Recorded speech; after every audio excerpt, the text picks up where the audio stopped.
El Señor esté con ustedes. Vamos a entrar al capítulo 3 de nuestro libro de Daniel, que dice así. El rey Nabucodonosor mandó hacer una estatua de oro que tenía 30 metros de alto por 3 de ancho, y ordenó que la pusieran en la llanura de Dura, en la provincia de Babilonia. Después mandó llamar a todos los gobernadores regionales, jefes del ejército, gobernadores provinciales, consejeros, tesoreros, jueces, magistrados y demás autoridades de las provincias, para que asistieran a la dedicación de la estatua que él había mandado hacer. Todas estas grandes personalidades de la nación se reunieron ante la estatua para celebrar su dedicación. El encargado de anunciar el comienzo de la ceremonia ordenó en voz alta: Atención, hombres de todos los pueblos, naciones y lenguas. En cuanto oigan ustedes tocar la trompeta, la flauta, la cítara, la lira, el salterio, la gaita y todos los instrumentos musicales, se pondrán de rodillas y adorarán a la estatua de oro que hizo construir el rey Nabucodonosor. Todo aquel que no se arrodille y adore a la estatua será arrojado inmediatamente a un horno encendido. Así pues, en cuanto la multitud allí reunida oyó el sonido de todos aquellos instrumentos de música, se puso de rodillas y adoró a la estatua de oro. Unos caldeos aprovecharon esta oportunidad para acusar a los judíos ante el rey Nabucodonosor, diciendo: Viva su majestad para siempre, y sea su nombre siempre recordado.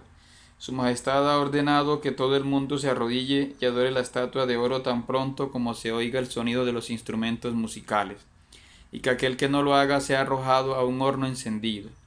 Pues bien, hay unos judíos a quienes su majestad puso al frente de la administración de la provincia de Babilonia, que no guardan el menor respeto por su majestad, ni adoran a los dioses ni a la estatua de oro que su majestad ha mandado levantar.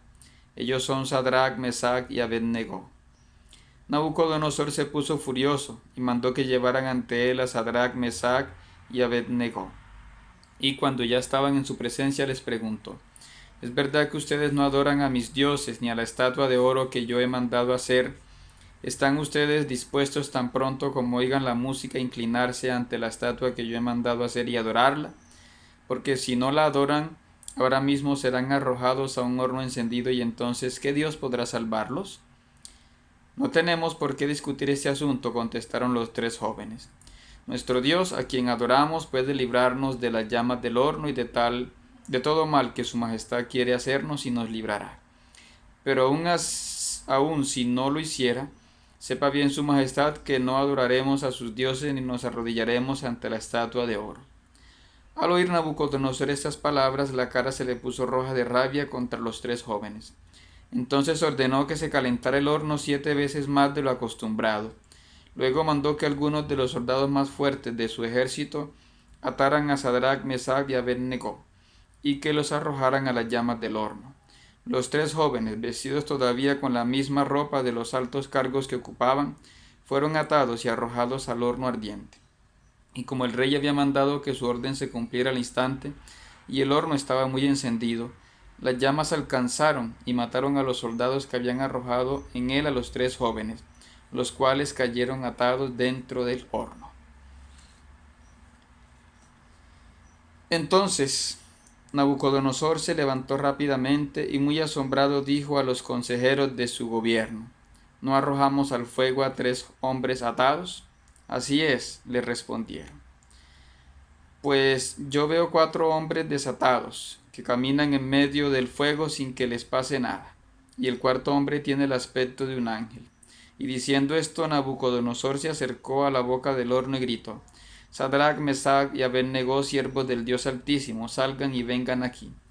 Los tres salieron de entre las llamas, y todas las autoridades de la nación allí presentes se acercaron a aquellos hombres, cuyos cuerpos no habían sido tocados por el fuego, y comprobaron que ni un pelo de la cabeza se les había chamuscado, ni sus vestidos se habían estropeado, y ni siquiera olían a quemado.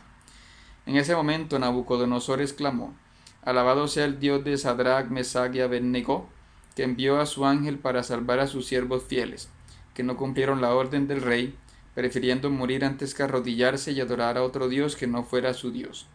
Ahora pues yo ordeno que cualquier hombre que hable mal del Dios de estos jóvenes sea descuartizado y su casa convertida en un montón de escombros, sea cual sea su pueblo, nación o lengua, pues no hay otro Dios que pueda salvar así. Luego el rey dio a estos tres jóvenes cargos más importantes en la provincia de Babilonia. Hemos leído la versión que viene en arameo y la oración de Azarías la estudiaremos en un siguiente video. El capítulo 3 de Daniel es el más extenso de este libro, incluyendo, como decimos, las adiciones que son la oración de Azarías y el canto de los tres jóvenes. Esta es una parte que está solamente en la Biblia católica. Pues bien, en la versión griega dice que Nabucodonosor hizo edificar una estatua el año 18 tras conquistar del Indo a Etiopía. El texto que leímos está basado más en el texto arameo, no trae esta parte, pero pues es un poco exagerado, ¿no? Es decir, Nabucodonosor no alcanzó a llegar hasta la India, ¿sí? Y tampoco llegó exactamente hasta Etiopía, ¿no? Ahí estaba Egipto frente a su gobierno. Y habla de una imagen de 30 metros, pero en la medida en el texto son 60 codos. Recordemos que el sistema que usaban los babilonios era el sexagesimal. Pero además en la Biblia el número 6 también indica imperfección. Además, como nos recuerda el estudio de Luis Harman sobre el libro de Daniel, una imagen así no se sostendría. ¿Por qué? Porque la proporción humana, natural, es de 5 o 6 a 1, es decir, una altura pongamos, de 1,80 a 20, más o menos, o 25.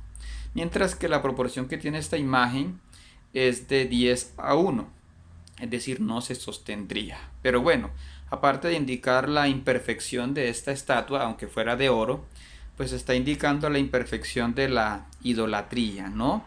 Y allí incluye las listas de los cargos que tenían los gobiernos de Mesopotamia, ¿sí? Incluso aunque se hagan llamar prefectos, gobernadores, en fin, y Harman hace notar que los nombres que llevan son cargos persas, es decir, el autor está confundiendo cargos que había en el gobierno persa con el gobierno babilonio. Pero bueno, recordemos que Daniel tiene estos textos más como una enseñanza apocalíptica y no le interesan tanto perfeccionar o no estos detalles históricos, ¿no?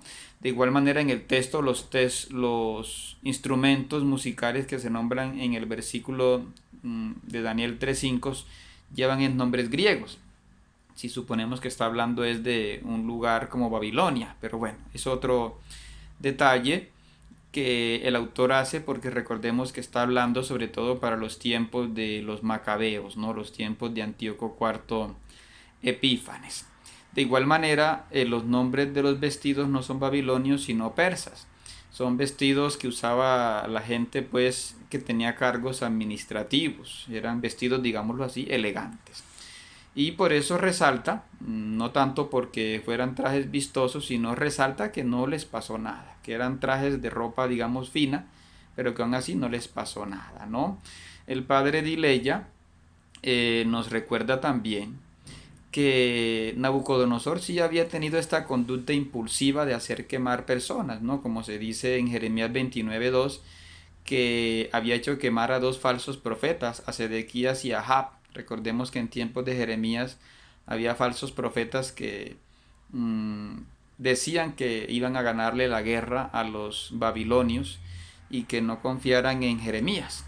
En cambio Jeremías era como el aguafiestas, era el que pedía más bien no hacer guerra a Babilonia y aceptar que Dios los había entregado en manos de Babilonia y que iban a destruir el templo, ¿no? En cambio estos jóvenes que sí son verdaderos testigos de Dios, no son falsos profetas, ellos no temen perder la vida ni perder los cargos, ¿no? Ellos no eran, como se dice hoy en día, políticamente correctos. Ellos no andaban diciendo no se puede hablar este tema porque es que quedamos mal, es que ofendemos, es que discriminamos, ¿no? Ellos eran muy sinceros, ponían muy claras las cosas ante incluso quien les había dado un cargo, como es en este caso Nabucodonosor. Y entonces hay aquí una frase que dice Nabucodonosor de que ningún dios los iría a salvar, ¿sí? Vemos que también un rey asirio, Sennacherib, como nos dice en Isaías 36, 14 al 16 y otros textos, Sennacherib también dijo esta frase, ¿no? Insolente: ningún dios, ningún Yahvé salvaría a Jerusalén de sus manos. Entonces vemos a veces la arrogancia de los asirios o los babilonios contra los israelitas. Pero esa vez, con Sennacherib, la ciudad sí sobrevivió, ¿no? Con Nabucodonosor no, pero con Sennacherib sí. Y los jóvenes además le dicen a Nabucodonosor que ellos no se arrodillen aunque sean quemados, que Dios puede salvarlos si es la voluntad de Dios. Eso es una cosa muy profunda, una espiritualidad muy noble, explicarnos que ellos no están obligando a Dios, sino que se ponen en manos de Dios, que se haga su voluntad, como decimos también en el Padre Nuestro, ¿no? Vemos aquí que Nabucodonosor hace encender el fuego 7 veces. No es que lo aumentara 7 veces, recordemos que es un número simbólico indicando que se hiciera todo perfectamente, ¿no? Y dice que además el fuego se elevó 49 codos, ¿sí? Es como multiplicar 7 por 7. En algunos textos no dice exactamente 49, pero es lo que dice el texto en arameo, mostrando la perfección, ¿no? Es decir, había un fuego perfecto, ¿sí? Pero no quemó a los jóvenes, sino que en este caso quemó a los que estaban atizando, a los que estaban encendiendo más el fuego, ¿no?